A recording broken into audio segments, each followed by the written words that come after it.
우리 성경 말씀 보겠습니다. 사무엘상 22장 6절부터 19절입니다. 오늘은 다른 사람을 대하는 방식이 나를 결정한다, 이런 제목으로 하나님 말씀 나누겠습니다. 잠깐 기도하겠습니다. 하나님, 이 시간에 말씀을 묵상할 때 또 우리가 하나님이 기대하시는 세상, 하나님이 기대하시는 공동체를 꿈꾸며 소망하며 나아갈 수 있도록 은혜를 허락하여 주옵소서. 부탁하며 예수님의 이름으로 기도하옵나이다. 아멘.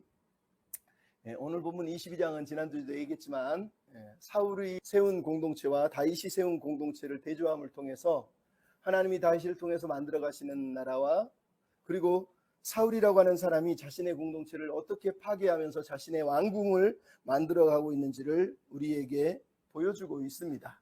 그것들을 비교하면서 오늘 우리는 우리의 공동체는 어떠한 모습의 공동체인지를 생각해보는 시간을 가졌으면 좋겠는데요.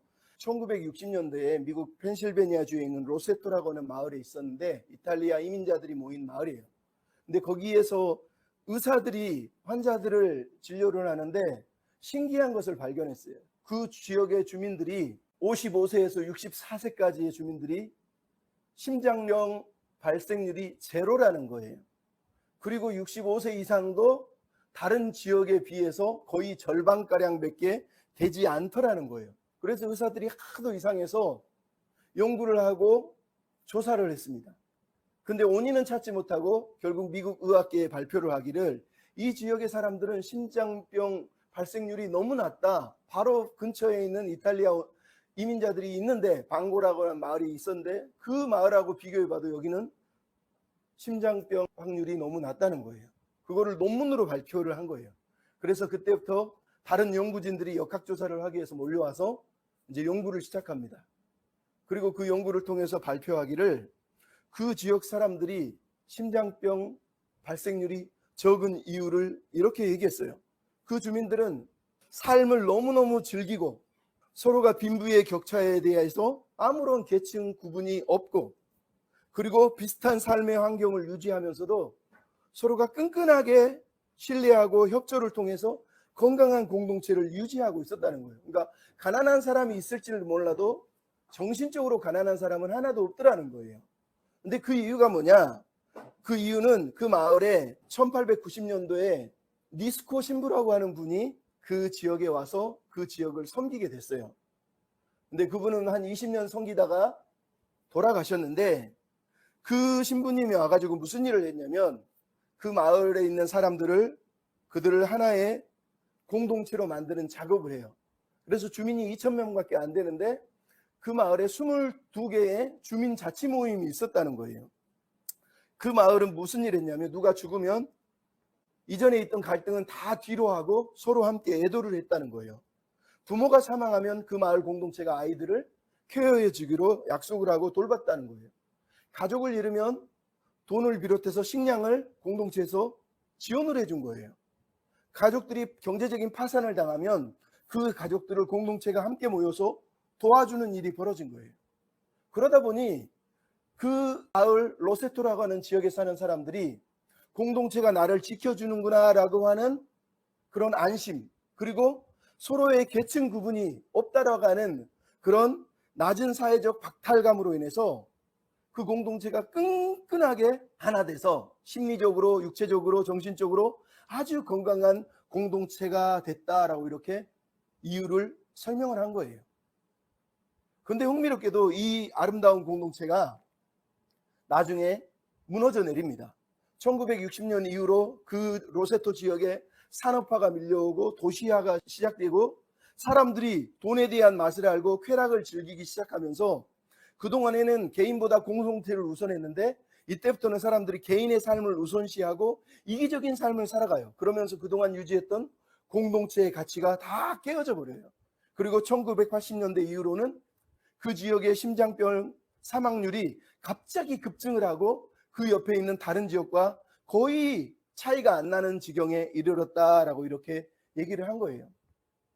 그러니까 그전에는 공동체가 위기에서 함께 해준다, 나를 지켜주고 보호해준다라고 하는 이유 때문에 너무너무 건강하게 서로를 의지했던 공동체가, 지금은 공동체가 깨어지고 개인적이고 이기적인 삶을 추구하다 보니까 서로의 안부를 물어주는 이웃이 사라져버린 거예요.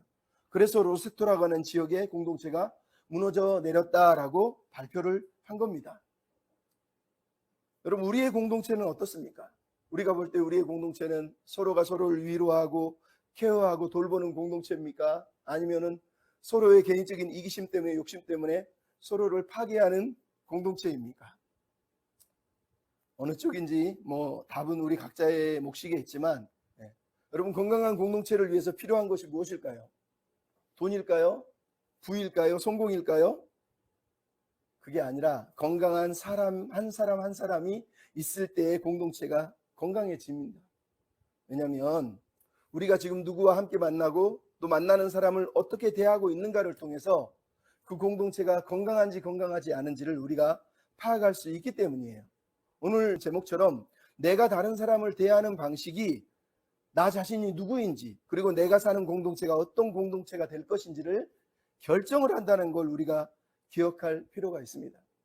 미국 교육학자 파커 팔머가 그런 얘기를 했어요. 모든 인식론은 윤리가 된다는 거예요. 즉, 나와 내가 만나는 사람들 서로의 관계가 결국은 내 자아를 더 넓은 세상의 관계 속으로 끌어가는 그런 역할을 한다는 거예요. 그래서 우리의 모든 인식론, 즉 서로를 알아가는 알미 윤리적이다라고 이렇게 얘기를 해요.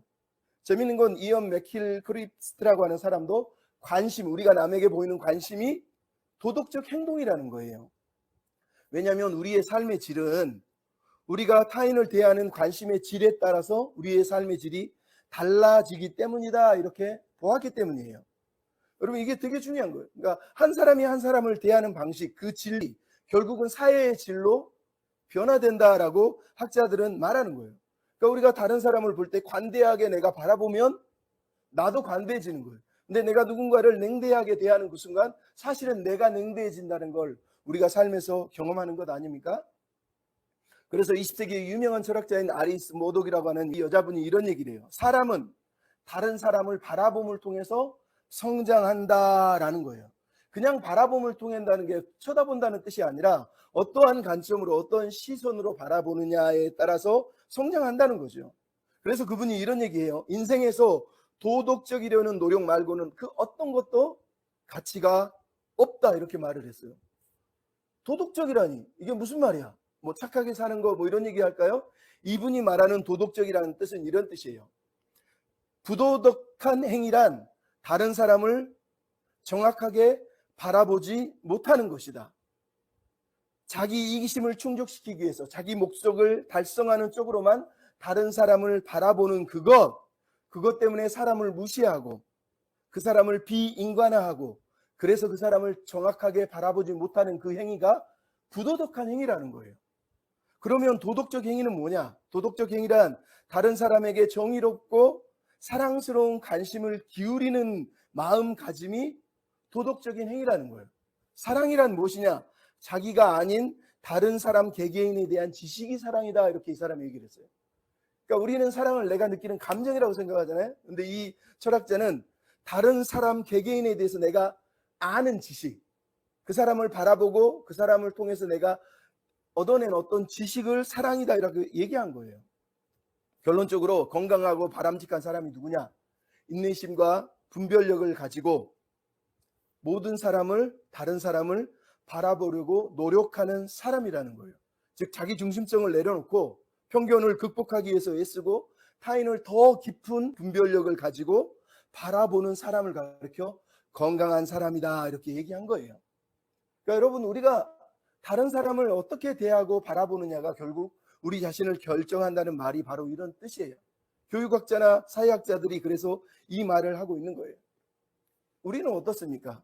우리는 어떤 시선으로, 어떤 관점으로 다른 사람을 바라보고 대하고 있습니까? 오늘 본문의 사울의 공동체를 보십시오. 사울의 공동체는 사람을 지금 어떻게 대하고 있나요? 우린 지난주 얘기했지만 다시 한번 오늘 다윗의 공동체와 사울의 공동체를 대조하면서 우리의 시선과 우리의 관점들을 교정하는 시간을 좀 가졌으면 좋겠습니다. 이제 우리 6절부터 7절 그리고 19절까지는 사울의 공동체, 사울의 사람들의 이야기를 우리가 이제 볼 것입니다. 자, 6절 7절 한번 읽어보겠습니다. 사울이 다윗과 그와 함께 있는 사람들이 나타났다 함을 들으니라. 그때 사울이 기브아 높은 곳에 손에 단창을 들고 에셀나무 아래 앉았고 모든 신하들은 그의 곁에 섰더니 사울이 곁에 선 신하들에게 이르되 너희 베냐민 사람들아 들으라. 이 세 아들이 너희에게 각기 밭과 포도원을 주며 너희를 천부장 백부장을 삼겠느냐라고 얘기했다는 거예요. 자, 여기서 우리는 먼저 사울의 통치의 성격을 살펴볼 수 있습니다. 6절을 보면 사울이 지금 어디에 앉아 있습니까? 그때 사울이 기브아 높은 곳에 앉았다는 거예요. 사울이 누구라는 겁니까? 사울은 항상 사람을 내려다보는 사람이라는 거예요. 사람을 위에서 아래로 내려다보는, 훑어보는 사람. 그러니까 그 사람을 정확하게 보려는 것이 아니라 낮게 보려는 사람이라는 것을 알 수 있어요. 두 번째, 사울은 손에 뭘 들고 있습니까? 손에 단창을 들고 있었다는 거예요. 다윗을 죽이려 했고 자기 아들 요나단을 죽이려 했던 그 단창을 들고 있었다는 거예요. 이게 무슨 말입니까? 자기를 대적하는 모든 사람들을 죽이려고 하는 철권 통치, 칼과 창의 통치를 하고 있다는 걸 우리한테 들려주는 거죠. 세 번째로 그는 에셀나무 아래에 앉아 있었다는 거예요. 여러분, 에셀나무가 어떤 나무냐면 보통 광야나 사막에서 자라는 나무예요. 지하로 뿌리를 30m까지 내려서 수분을 흡수하기 때문에 사막에서도 광야에서도 죽지 않고 오래도록 장수하는 나무를 에셀나무라고 그래요. 심지어 위로는 보통은 9m, 더 잘 자라는 경우는 18m까지 자라요. 그리고 상록수예요. 그리고 가지를 넓게 뻗기 때문에 큰 그늘을 만들어주는 나무가 바로 이 에셀나무예요. 근데 이 에셀나무가 창세기에 보면 창세기 21장 33절에 성경에 처음 등장하는데 아브라함이 브엘세바에서 에셀나무를 심습니다. 그리고 나서 거기서 뭘 부르냐면 영생하시는 하나님의 이름을 불렀더라 이렇게 얘기합니다. 즉 아브라함이 그 당시 아비멜렉이라고 하는 블레셋 왕과 언약을 맺은 다음에 블레셋 지역의 근방에 있는 브엘세바에서 에셀나무를 심은 거예요. 그리고 그 척박한 광야에서 하나님의 이름을 불렀다는 거예요. 아브라함은 그 땅, 그 사막에서 에셀나무를 심고서 큰 그늘을 만들어 주시고 영원한 그늘이 되어 주시는 하나님의 이름을 부르면서 수많은 사람들이 영생하시는 하나님의 그늘에 와서 쉼을 얻기를 원해서 이 에셀나무를 심었던 거예요. 그런데 오늘 사울이 뭘 하고 있어요?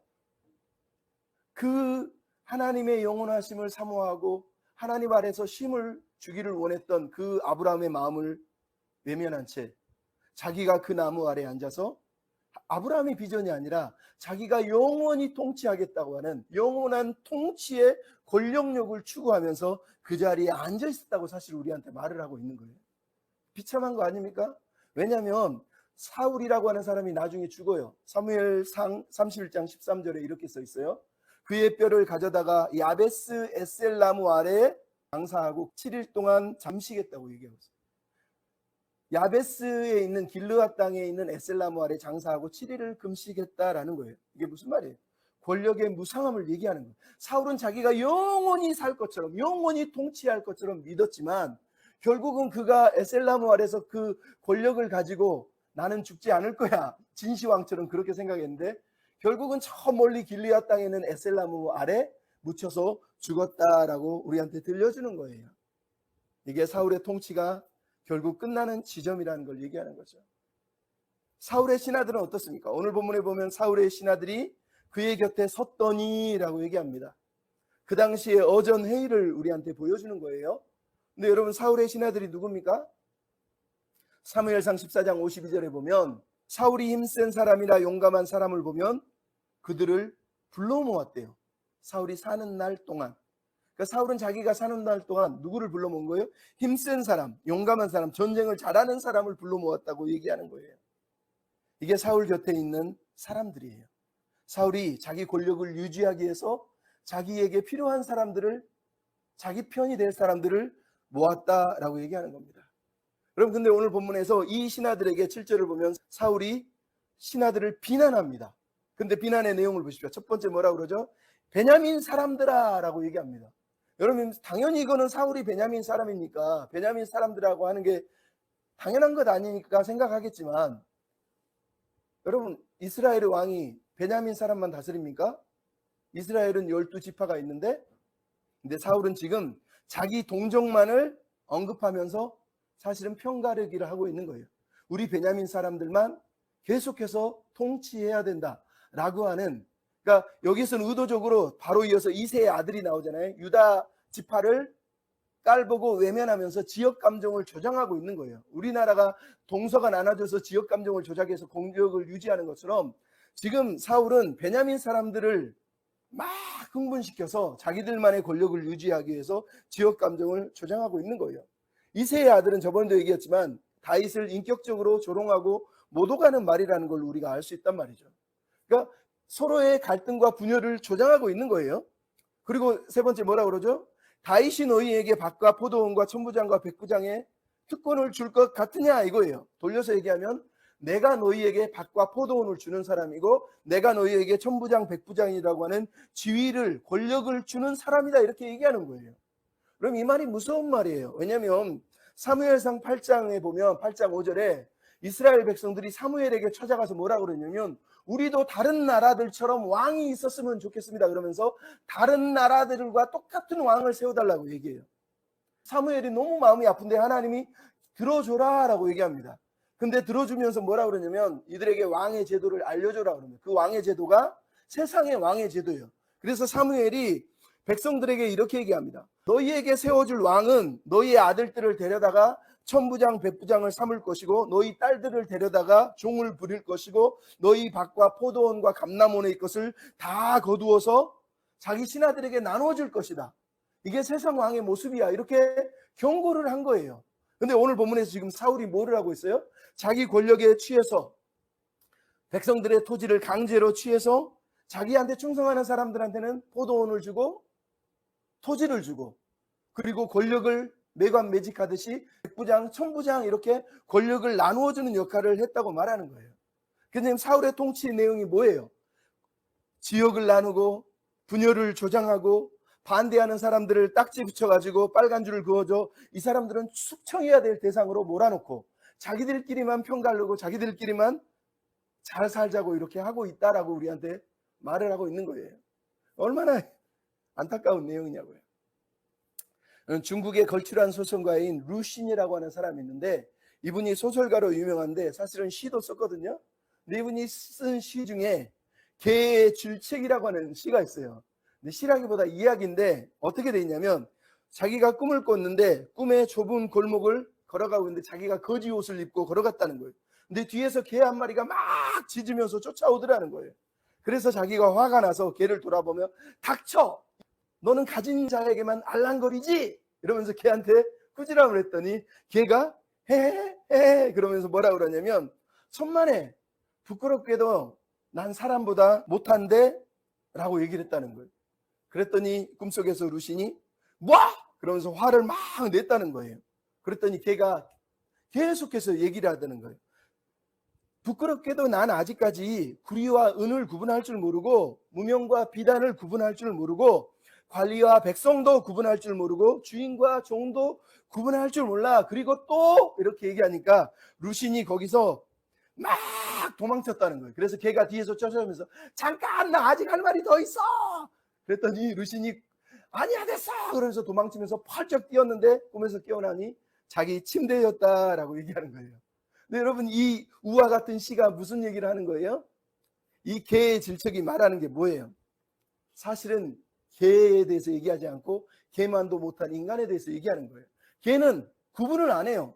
저 사람이 부자인지 가난한 사람인지 저 사람이 관리인지 백성인지 저게 은인지 금인지 아무런 구분을 하지 않고 그냥 동등하게 바라본다는 거예요. 근데 인간만 사람만 서로 계층을 나누고 서로를 구분하고 그리고 서로를 차별하고 서로 갈등을 조장하고 있다는 거예요. 그러니까 루시는 이 시를 통해서 무슨 얘기를 하는 거예요? 우리 시대가 사실은 개만도 못한 사람들의 세상이 아니냐 이런 식으로 얘기를 했단 말이죠. 참 슬픈 거죠. 근데 여러분 우리가 지난주에 봤지만 아둘람 굴에 있는 다윗을 보십시오. 다윗은 동굴 경험이 있어요. 그는 상처가 있어요. 그래서 자기에게 하나님이 사람을 보내시고 그들을 섬기지 않습니까? 근데 사울은 어떻습니까? 그는 동굴 경험이 없어요. 낮은 곳에 있어 본 적이 없어요. 항상 내려다봅니다. 그래서 그는 보내주는 사람이 아니라 그가 필요한 사람들을 끌어모으고 그 사람들을 이용하고 그 사람들을 사용해서 반대하는 자들을 죽이는 역할을 하고 있다는 거예요. 이게 다윗과 사울의 공동체의 차이점이에요. 두 번째로 여러분 8절을 봅시다. 이제는 가족들 이야기가 나옵니다. 우리는 다윗의 가족들을 어떻게 섬겼는지를 알아요. 근데 오늘 8절에 사울은 자기 아들을 이렇게 생각합니다. 8절 한번 읽어볼까요? 너희가 다 공모하여 나를 대적하며 내 아들이 이세 아들과 맹약하였을 때 내게 고발하는 자가 하나도 없고 나를 위하여 슬퍼하거나 내 아들이 내 신하를 선동하여 오늘이라도 매복하였다가 나를 치려하는 것을 내게 알리는 자가 하나도 없도다 하니. 여러분, 지금 자기 부하들을 끌어모아서 어전의 일을 하면서 자기 아들을 공개적으로 저격을 하고 비난을 하고 있어요. 아마 자기 주변 사람들 중에 가장 지혜롭고 분별력이 있는 사람이 자기 아들이었을 텐데 사울은 자기 아들을 지금 모욕을 주고 있습니다. 내 아들이 이새의 아들과 맹약했다 그러면서 다윗만 아니라 자기 아들까지 조롱하고 깎아내리고 있는 것을 우리가 보는 거예요. 근데 이 말 속에 재미있는 게 뭐예요? 사울에게는 세 가지가 없대요. 첫째는 고발하는 자가 없고, 두 번째는 자기를 위해서 슬퍼하거나 안타까워하는 사람이 없고, 세 번째는 자기에게 아무것도 알려주는 자가 없었다라고 얘기하는 거예요. 이게 우리한테 뭘 들려줍니까? 하나는 사울의 인생은 지독하게 외롭다는 거예요. 왜? 자기 권력을 지키기 위해서 발버둥 치고 있으니 자기 곁에 있는 사람을 믿나요? 믿지 않는다는 거예요. 아들조차도 믿지 않는데 겉으로는 괜찮은 것 같지만 실제로 사울은 너무너무 외롭고 슬픈 사람이라는 거예요. 그에게 유일하게 분별력 있게 조언을 하는 사람이 누굽니까? 요나단이었단 말이에요. 항상 아버지가 틀렸다고 얘기한 사람은 요나단이었어요. 근데 사울은 그런 사람을 곁에 두려워하지 않았기 때문에 결국은 외로운 존재라는 걸 알 수 있죠. 두 번째 진실은 뭡니까? 사울은 자기 자녀들조차 액세서리로 취급했다는 거예요. 자기 권력을 유지하기 위한 도구로만 사용한 거예요. 메랍을 다윗에게 주겠다가 다른 사람한테 주지 않습니까? 자기 말을 안 들으니까. 미갈은 어떻습니까? 다윗을 올가매기 위해서 미갈을 다윗에게 주잖아요. 요나단은 어떻습니까? 자기 말을 안 듣는다고 창을 던져서 죽이려고 했지 않습니까? 지금도 자기 말을 안 듣는다고 다윗과 맹약했다고 요나단을 비난하고 모욕을 주고 있는 걸 우리가 보고 있는 거예요. 그러니까 우리가 이미 20장 31절에서 마치 요나단을 위하는 것처럼, 야, 이새의 아들이 없어져야 너와 내 나라가 든든히 설 거야 라고 했던 말이 거짓말이라는 걸 우리가 보는 거예요. 그는 아들에게 권력을 물려주고 싶은 게 아니라 자기 권력을 그냥 계속 유지하고 싶었다고 얘기하는 거예요. 근데 우리 지난주에 봤잖아요. 다윗은 어때요? 다윗은 자기 부모들이 지독한 외로움 속에 동굴 속에 살고 있는 자기에게 찾아오니까 그들을 맞아주고 그들을 섬겨주고 심지어 부모들을 생명을 보호하기 위해서 모압 땅으로 이민까지 가지 않습니까? 이게 다윗과 사울 공동체의 차이점이라는 걸 우리가 한 번 더 생각해 봐야 됩니다. 세 번째로 오늘 본문에는 사울과 도액의 이야기가 9절부터 10절에 등장하고 있습니다. 사울 곁에 사울을 찾아온 사람이 있어요. 오늘 본문 9절로 10절을 한번 봅시다. 그때 에돔 사람 도액이 사울의 신하 중에 섰더니 대답하여 이르되 이새의 아들이 노베와서 아히도베 아들 아히멜렉에게 이른 것을 내가 보았는데 아히멜렉이 그를 위하여 여호와께 묻고 그에게 음식도 주고 블레셋 사람 골리앗의 칼도 주더이다. 여러분, 사울의 어전회의에 참석했던 신하 중에 누가 있었다는 거예요? 21장의 놉송소에서 다윗과 아히멜렉의 대화를 듣고 있었던 도액이라는 사람이 이제 등장을 하고 있습니다. 그는 사울이 신하들을 향해서 막 비난하고 불평하는 말을 들으면서 사울의 심기, 사울의 마음의 본질인 그 욕망을 지금 꿰뚫어 본 거예요. 그래서 도액이 사울에게 노베에서 있었던 일을 얘기합니다. 왜요? 사울의 환심을 사기 위해서죠. 세 가지를 얘기하죠.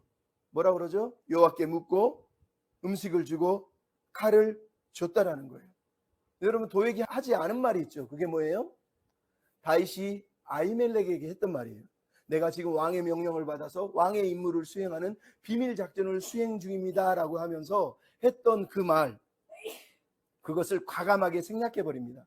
그래서 아히멜렉에게 그냥 아히멜렉이 다윗을 도와준 것만 딱 남겨둠을 통해서 사울이 아히멜렉 저놈이 나쁜 놈이구나라고 하는 인상을 주기 위해서 중간 정보는 없애고 나머지 정보만 들려주고 있는 거예요. 또 하나 중요한 게 뭐예요? 제일 먼저 앞에 한 말이 뭐예요? 도액이 뭐라 그러죠? 아히멜렉이 그를 위하여 여호와께 물었다라고 10절에 얘기하고 있습니다. 21장에서는 우리가 하나님께 물었는지 안 물었는지는 모르는데 오늘 본문에서는 그 물었다는 말을 맨 앞에 두고 있어요. 왜 이 말을 가장 먼저 앞에 세우죠? 그게 사울의 마음과 욕망을 얼마나 이 사람이 잘 간파하고 있는지를 우리한테 보여주는 거예요. 사울의 관심이 무엇인지를 이 사람은 너무 잘 알아요. 그래서 다윗도 아히멜렉도 다 사울의 대적으로 만듦을 통해서 자기가 출세할 수 있는 그 길을 지금 도모하고 있는 거예요. 그러니까 이 사람은 우리가 분명히 송소에 있었다는 얘기를 들었잖아요. 근데 그가 송소에서 무슨 생각을 했다는 거예요? 하나님을 예배하고 하나님의 뜻을 구하고, 다윗 왜 아히멜렉을 만났을까? 저 사람을 향한 하나님의 뜻이 무엇일까? 이런 하나님의 뜻에 대한 기대나 관점, 관심이 하나도 없었다는 거예요. 그저 그 사람의 겉만 보고 자기의 출세를 위해서 사람의 욕망을 살피는 그런 존재였다라고 오늘 본문에 말하는 거예요. 그러니까 도액은 하나님의 뜻이나 이런 거 아무 상관이 없어요. 그냥 사울의 복수심을 이용해서 자기가 출세하고 성공하는 길을 찾았다라고 오늘 본문에 얘기하는 거예요. 그러면 이게 사울 곁에 있는 사람이고 사울이 좋아하는 사람이라는 거예요. 그럼 우리가 22장 5절에 이미 봤잖아요. 다윗에게 찾아온 사람이 누굽니까? 하나님이 보내신 선지자 갓이라고 하는 사람이 있었어요. 갓 선지자는 다윗에게 찾아와서 다윗을 위해, 다윗의 공동체를 위해서 하나님의 마음과 하나님의 뜻을 전하고 바른 길을 알려준 사람이에요. 그게 바로 선지자 갓이에요. 선지자 갓은 세상의 성공이나 세상의 명예나 세상의 인기를 위해서 다윗을 찾아온 사람이 아니에요. 그런데 오늘 본문에 도액은 누굽니까? 자기 출세와 성공을 위해서 사울에게 나와서 사울에게 하나님의 뜻도 하나님의 마음도 아닌 가짜 정보, 거짓 정보, 아니면 사람을 죽이는 말을 통해서 자기의 성공을 추구했던 사람이다라고 성경이 우리한테 들려주고 있는 겁니다. 이게 사울 공동체의 비극이라는 걸 생각해 봐야 돼요. 최근에 백상 예술대상이 5월 8일 날 JTBC에서 있었어요. 거기서 누가 상을 받았습니까? 유승용이라고 하는 사람이 서울 자가 대기업 다니는 김부장 이야기를 통해서 상을 받았단 말이에요. 내 상을 받은 다음에 이 사람이 소감에서 이렇게 얘기했어요. 수상 소감에서 김낙수, 낙수라는 이름은 떨어지는 물이라는 뜻인데 물이 떨어지면 모든 것이 끝장나는 줄 알았는데 그 물이 흘러서 시냇물이 되고 강물이 되고 바다로 흐르는 것을 봅니다. 김낙수가 그 흐르는 김낙수가 용기를 얻었던 이유는 자기 아내가 고생했다 김부장이라고 하는 따뜻한 말 한마디 때문이었습니다. 이러면서 이어서 마지막 얘기합니다. 누군가를 살리는 건 멀리 있거나 대단한 것이 아닙니다. 진심을 담은 말 한마디, 미안해, 괜찮아, 고마워, 사랑해, 그럴 수 있지, 이런 따뜻한 말 한마디인 것 같습니다. 누구에게나 매일 주어지는 당연함 속에서 공감하고 용서하고 용기를 낸다면 서로에게 선물이 되어줄 수 있는 거라 생각합니다. 이렇게 수상소감을 얘기했습니다. 여러분, 이 이야기가 무슨 얘기입니까? 우리도 사람을 죽이는 말을 하는 사람이 아니라 사람을 살리는 말을 하며 살아야 된다는 거예요. 사울의 공동체는, 도액은 사람을 죽이기 위해서 언어를 사용하는 거예요. 하지만 다윗 공동체는 사람을 살리기 위해서 사람을 만나고 대화를 나누고 있다는 걸 우리가 생각해 봐야죠. 마지막으로 오늘 본문은 11절부터 19절은 사울과 제사장들의 이야기를 우리가 보게 됩니다. 우리는 이미 다윗과 아비아달, 제사장 아비아달의 이야기를 지난주에 살펴보았습니다. 20절부터 23절. 이제 오늘 본문은 사울이 제사장들을 어떻게 대하고 어떻게 생각하고 있는지를 우리가 살펴볼 거예요. 왜 이게 중요하냐면 제사장들에 대한 사울의 태도가 결국 사울이라고 하는 사람의 신앙의 정체성을 드러내기 때문이에요. 먼저 11절 12절을 봅시다. 왕이 사람을 보내어 아히도베 아들 제사장 아히멜렉과 그의 온 집 제사장들을 부르매 그들이 다 왕께 이른지라. 사울이 이르되 너 아히도베 아들아 들으라. 대답하되 내 주 연애가 여기 있나이다. 여러분, 이 11절 말씀을 보십시오. 도에게 보고를 받은 사울이 아히멜렉이 정말로 그랬다고? 그런 다음에 신하들을 보내서 노업송소에 있는 제사장들 전부를 다 기부하 자기 왕궁으로 불렀다고 얘기하고 있어요. 여러분, 여기서도 무슨 모습이 나타납니까? 보통 왕이 제사장들을 찾아가거나 대제사장들에게 조언을 구합니다. 아니면 대제사장들이 찾아와서 조언을 해줍니다. 사무엘처럼. 그런데 오늘 본문은 사울이 제사장들을 그냥 불러들이고 있어요. 무슨 말입니까? 제사장은 그냥 내가 부릴 수 있는 일개의 신하, 한 신하 정도로 생각하고 있다는 걸 우리가 알 수 있어요. 심지어 제사장들을 뭐라 그러죠? 아히도베 아들들아. 아히도베는 이 아히멜렉의 부모를 말하는 거거든요. 아히도베 아들들아 라고 이렇게 얘기하는 거예요. 여러분, 하나님의 제사장이 앞에 있습니다. 우리 같으면 어떻게 불러가야 됩니까? 대제사장이시여 이래야 되는 거 아닙니까? 근데 지금 사울은 이 제사장들을 거룩한 하나님의 제사장으로 여기는 게 아니라 그냥 아히도베 아들들, 무시해도 되는 아무 의미 없는 내 권력에 도움이 안 되는 존재들이라고 생각하니까 깔보고 하찮게 여기고 하대하고 있는 거예요. 이게 바로 사울의 모습이에요. 근데 대조적으로 아히멜렉은 뭐라 그럽니까? 내 주여 내가 여기 있나이다 하고 왕에 대한 예우를 깍듯하게 합니다. 근데 사울이 바로 이어서 13절에 이제 이 제사장들을 취조를 하고 있지 않습니까? 13절 내용이 뭡니까? 취조하는 내용이 어찌하여 이세 아들과 공모해서 나를 대적하여서 떡과 칼을 주고 그를 위하여 하나님께 물어서 그에게 오늘이라도 매복해서 나를 치게 하려 하였느냐라고 이렇게 묻고 있는 거예요. 쉽게 얘기하면 너 다윗과 용모했지 이런 얘기거든요. 근데 여기서 제일 중요한 단어가 뭐냐면 비난의 핵심은 다윗을 위해서 하나님께 물은 것에 대해서 사울이 지금 관심을 갖고 있다는 거예요. 사울은 도액이 넌지시 언급했던 말, 아히멜렉이 다윗을 위해서 물은 다음에 떡과 칼을 줬습니다 라고 얘기했는데 그 말을 가장 중요하게 여긴 거예요. 그것을 자기 생각의 틀로에 딱 맞추어서 아, 저놈들이 하나님께 물었구나, 모반을 했구나 라고 아예 확정을 하고 추궁을 하는 거예요. 우리가 말하는 확증 편향을 딱 가지고 있는 거죠. 그러니까 아히멜렉이 무슨 말을 해도 사실은 듣지 않을 결심을 이미 한 거죠. 근데 여러분 생각해 보세요. 사실 사울은 도액의 말을 듣고 나서 다른 생각을 할 수 있었어요. 왜냐하면 대제사장이 다윗을 위하여 하나님께 기도를 했다, 물었다. 이것을 들었을 때 보통 하나님을 믿는다면 무슨 생각을 해야 됩니까? 아, 대제사장이 하나님의 뜻을 물었구나. 그러면 하나님의 뜻이 있다는 건데 나는 하나님의 뜻에 순종해야 되는구나. 보통은 이렇게 생각해야 되는 거 아닙니까? 근데 사울은 그렇게 생각하지 않았다는 거예요. 두 번째로 골리앗의 칼을 줬대요. 이 말을 들으면 사울이 어떻게 생각해야 됩니까? 정신이 차렸다면 아, 나의 대적은 다윗이 아니라 블레셋이지. 나는 블레셋에서 우리를 구원하기 위해서 하나님이 나를 기름 부은 거지 라고 생각하는 게 정상인 거예요. 근데 사울은 아무런 그런 합당한 의미를 캐치하지 못합니다. 분별력도 없고 신중함도 없습니다. 대상을 바라보고 분별하는 그런 분별력이 없는 거예요. 그저 철저하게 자기 욕망의 소리만 귀 기울이고 있다는 거죠. 근데 여러분 아이러니하게도 사울의 이름의 뜻이 뭐예요? 사울의 이름의 뜻이, 사울은 원래 히브리어가 샤알이에요. 샤알의 뜻은 묻다, 간구하다 이런 뜻이에요.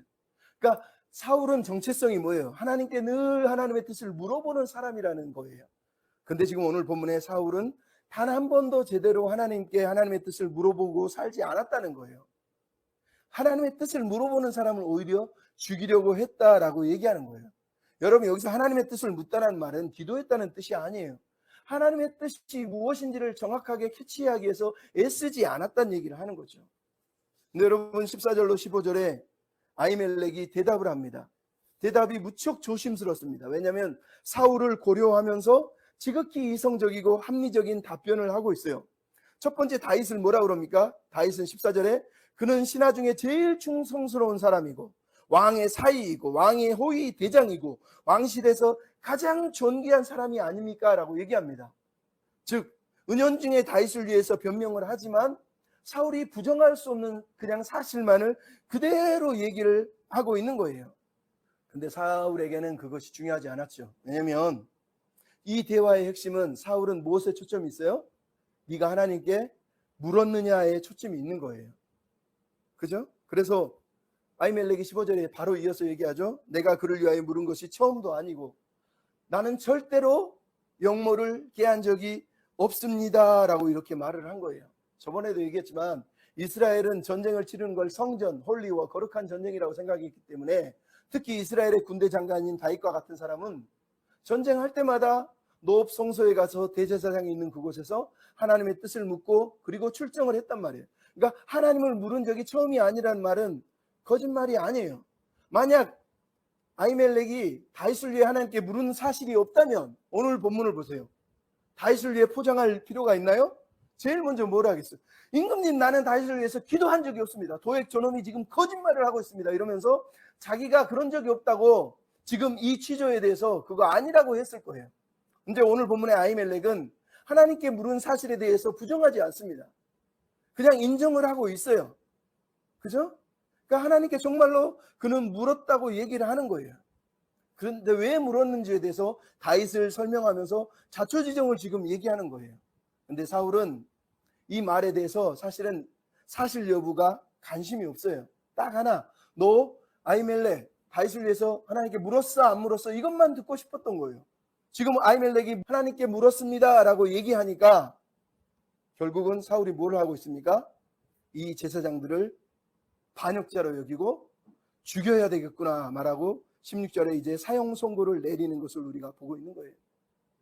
그러니까 이 사람 사울은 다른 사람을 대할 때 그 사람을 인내심과 분별력을 가지고 신중하게 바라보는 사람이 아닌 그냥 대강 대충 자기 이기심과 자기 욕심을 가지고 바라보는 부도덕한 사람이었다라고 오늘 본문이 우리한테 들려주는 거예요. 거룩한 하나님의 대제사장인 그 사람조차도 제대로 바라보지 않고 대강 적당히 바라보는 욕망의 사람이었다라고 오늘 본문이 우리한테 들려주는 거죠. 그러면 이게 슬픈 거예요. 이게 사울이에요, 사울. 그래서 오늘 본문 16절에 사울은 제사장들을 그 아비의 온 집을 다 죽일 것이다라고 사형 선고를 내리고 있는 거예요. 그러니까 여러분, 이 모든 것은 결국은 사울이 누구인지까지도 다 드러내고 있는 거예요. 사울의 신앙이 얼마나 거짓된지를 드러내는 거예요. 그는 하나님을 종교적으로만 이용했지 사실상은 무신론자였다고 얘기하는 거예요. 한 번도 하나님을 믿은 적이 없는 거예요. 안 그랬으면 어떻게 제사장들을 죽일 수가 있겠습니까? 근데 오늘 본문에 좌우의 호위병들에게 제사장들을 죽이라고 17절을 명령을 합니다. 여러분, 말이 됩니까? 놋성소, 그 당시에 성막이 있는 하나님의 집이라고 하나님의 말씀이 있는 곳이라고 여겼던 그곳을 섬기는 제사장들이 있는데 그 사람들을 그냥 자기 권력에 방해된다고 죽이라고 명령하고 있는 거예요. 사울은 하나님이 필요한 게 아니에요. 그냥 자기 권력이 필요했다는 걸 우리한테 보여주고 있는 거죠. 근데 부하들이 죽이지 못하잖아요. 17절에 두려워하면서 거부합니다. 그러니까 18절에 도액을 시켜서 도액아 네가 가서 죽여라 했더니 도액이 지금 뭐를 했습니까? 그 제사장 85명만 죽이고 끝난 것이 아니라 놋성소에 찾아가서 놋성소를 파괴해버리고 놋 지역에 사는 수많은 사람들을 죽였대요. 19절에 뭐라고 되어 있어요? 놋의 남녀와 아이들과 젖먹는 자들과 소와 나귀와 양을 죽였대요. 왜 이 말을 쓰죠? 우리가 요수아에 보면 하나님이 모든 가나안 이방 그 성읍을 진멸할 때 이 말씀을 하세요. 근데 마치 이 에돔 사람 이방인이 하나님의 백성을 우상 숭배자들처럼 죽이고 있는 거예요. 남녀, 아이들, 젖먹는 아기까지 싸그리 다 진멸해서 죽였다고 얘기하는 거예요. 몰살시킨 거예요. 여러분, 이보다 비참한 게 어디 있습니까? 우리가 알잖아요. 사무엘상 15장에 사무엘이 아말렉 전쟁을 하러 가는 사울에게 뭐라고 그러죠? 너 아말렉에 있는 모든 거 다 죽여. 아무것도 살려두지 말고 다 죽여. 그랬는데 사울이 뭘 합니까? 돌아오면서 좋은 것, 귀한 것 다 가지고 돌아오고 거기다가 기념비까지 세우면서 춤추면서 노래하면서 기쁘게 돌아왔다고 얘기해요. 하나님이 진멸하라고 하는 건 듣지도 않고 거부했던 인간이 이제 자기 신하를 시켜서 하나님의 제사장과 하나님의 제사장의 성읍을 아예 진멸해버린 거예요. 하나님의 뜻도 물어보지 않고. 이게 사울과 사울의 공동체의 모습이에요. 사울과 도액의 세상이에요. 눈먼 자들의 세상이에요. 여러분, 이런 도액을 가리켜서 시편 52편은 다윗이 도액을 보면서 쓴 시가 있어요. 뭐라고 되어 있냐면 시편 52편에 보면 포악한 자여 네가 어찌하여 악한 계획을 스스로 자랑하는가. 네 혀가 심한 악을 꾀하고 날카로운 삭도같이 간사를 행하는도다. 네가 선보다 악을 사랑하고 의를 말함보다 거짓을 사랑하는도다. 간사한 혀여 너는 남을 해치는 모든 말을 좋아하는도다. 그런즉 하나님이 너를 영원히 멸하시며 너를 붙잡아 내 장막에서 뽑아내며 살아있는 땅에서 내 뿌리를 뽑아내시리로다. 이 사람은 하나님을 자기 힘으로 삼지 않고 오직 자기 재물을 풍부함을 의지하며 자기의 악으로 스스로 든든하게 하던 자라 하리로다. 다윗이 이렇게 표현을 한 거예요. 사울과 도액을 얘기하는 거죠. 두 사람의 세상은 악을 사랑하고 재물의 풍부함을 의지하고 자기만 의지하는 이기적이고 부도덕한 사람들이었다라고 우리한테 들려주고 있는 거예요. 여러분, 이게 사울의 공동체의 모습이에요. 사울의 공동체는 하나님의 뜻과 하나님의 마음은 없습니다. 오직 이기심, 자기 욕심, 자기 부, 자기 권력밖에 없는 거예요. 그럼 우리가 유명한 노벨 문학상 중에 눈먼 자들의 도시라고 하는 소설에 그리고 영화에 뭐라고 돼 있냐면 가장 재밌는 대사가 가장 심하게 눈이 먼 사람은 보이는 것을 보고 싶어 하지 않는 사람이다 이렇게 얘기합니다. 보이는 것을 보려고 하지 않아요. 사실이 있는데 사실을 인정하려고 하지 않아요. 그 사람이 눈먼 사람이라는 거예요. 그러면서 인간에게 있어 연대의식은 인간성이 말살된 사회에서 공존할 수 있는 유일한 수단이자 진정한 휴머니즘이자 인간이 존재하는 본질적인 이유다 이렇게 얘기합니다. 즉 눈먼 자들의 도시는 인간의 연대, 인간을 서로를 바라보고 섬기고 서로를 케어하고 분별력 있게 바라보는 것을 포기해버린 사람들, 그 사람들이 눈먼 자들이라는 거예요. 오늘 본문의 사울과 도액과 같은 사람이죠. 하지만 눈뜬 사람은 누구라는 거예요? 서로를 살피고 서로를 바라보고 서로를 분별력 있게 인내심 있게 바라보면서 그 사람을 케어하고 기다려주고 돌보아주는 사람들이 바로 눈뜬 사람들이라는 거예요. 그 연대가 인간의 본질이기 때문이다라고 그 소설을 통해서 우리한테 얘기하는 거예요. 여러분, 요한복음 9장 39절로 41절 내용을 예수님이 뭐라 그럽니까? 예수님이 막 말씀을 가리키니까 바리새인들이 와서 예수님께 뭐라고 질책을 합니까? 그랬더니 예수님이 너희들 눈먼 맹인이야. 그랬더니 바리새인이 아니 우리가 눈을 떴는데 무슨 맹인입니까? 그랬더니 예수님 마지막으로 뭐라 그러죠? 이르시되 네가 맹인이었더라면 죄가 없으려니와 본다고 하니 죄가 그대로 너에게 있다. 이렇게 말씀을 하세요. 여러분, 그들이 보고 있지만 사실은 보지 않은 게 뭐예요? 진리, 진실, 공동체, 서로를 향한 사랑이에요. 그들은 눈을 떴다고 생각하지만 예수님은 그들을 눈먼 자라고 말하신 거예요. 여러분, 오늘 우리는 그 눈먼 자가 여기 있어요. 사울과 도액과 같은 사람이에요.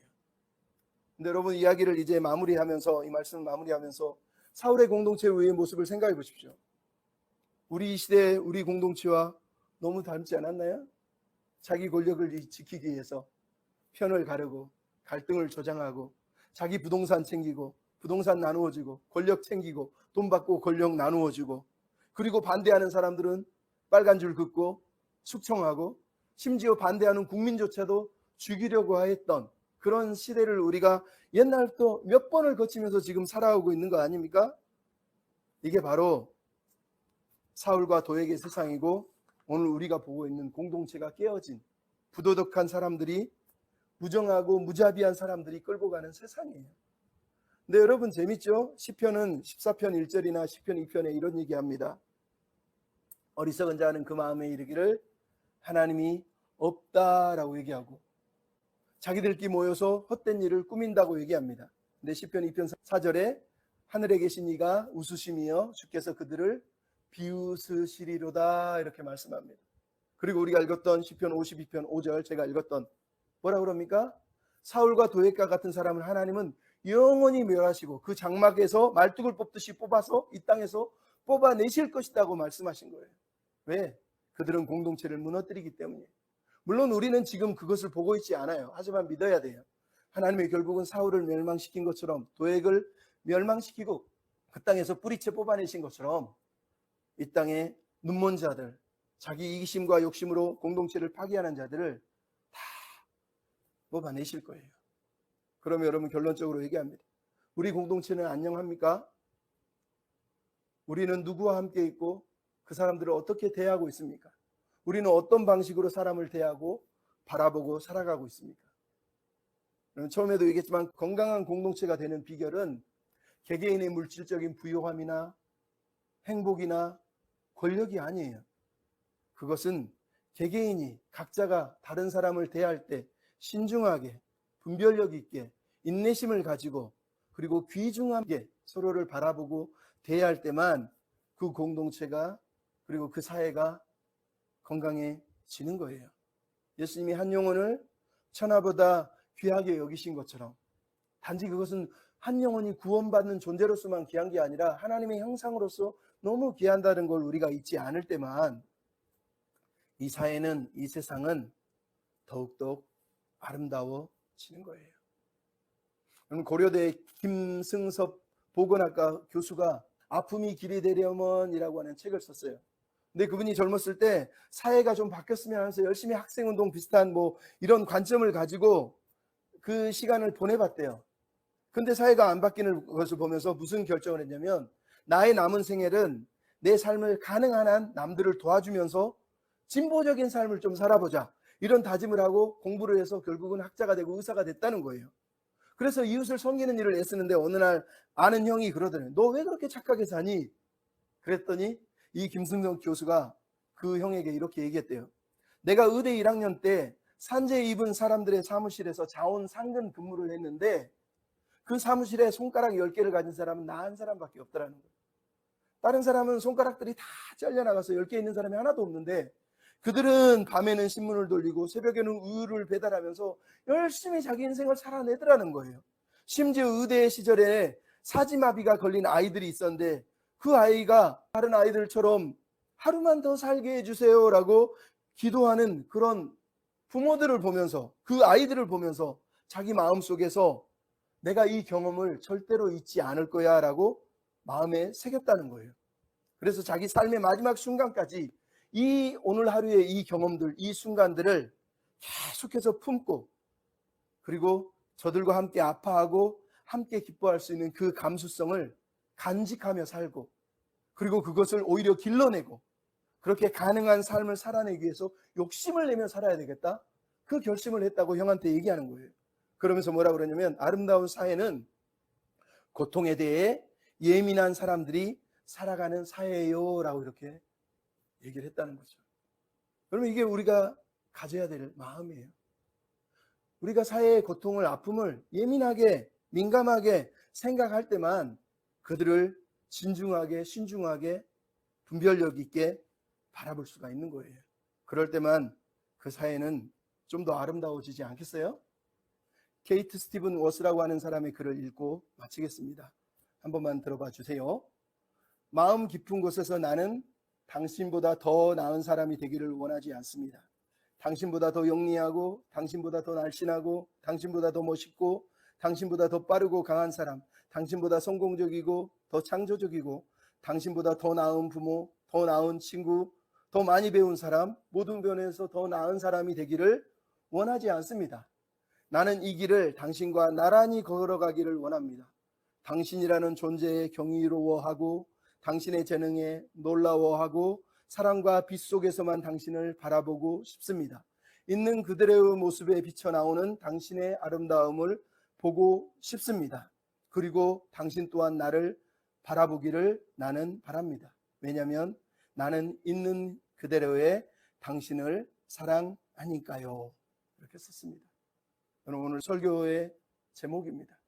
내가 다른 사람을 어떻게 대하고 있느냐가 나를 결정하는 거예요. 우리는 사울과 도액이 아니라 다윗처럼 다른 사람을 귀히 여기고 양보하고 배려하고 보살피고 사랑하기 위해서 힘쓰는 그런 존재, 그런 도덕적이고 건강하고 아름다운 존재가 되고 아름다운 공동체를 만들어가는 그런 저와 여러분이 됐으면 좋겠습니다. 아멘.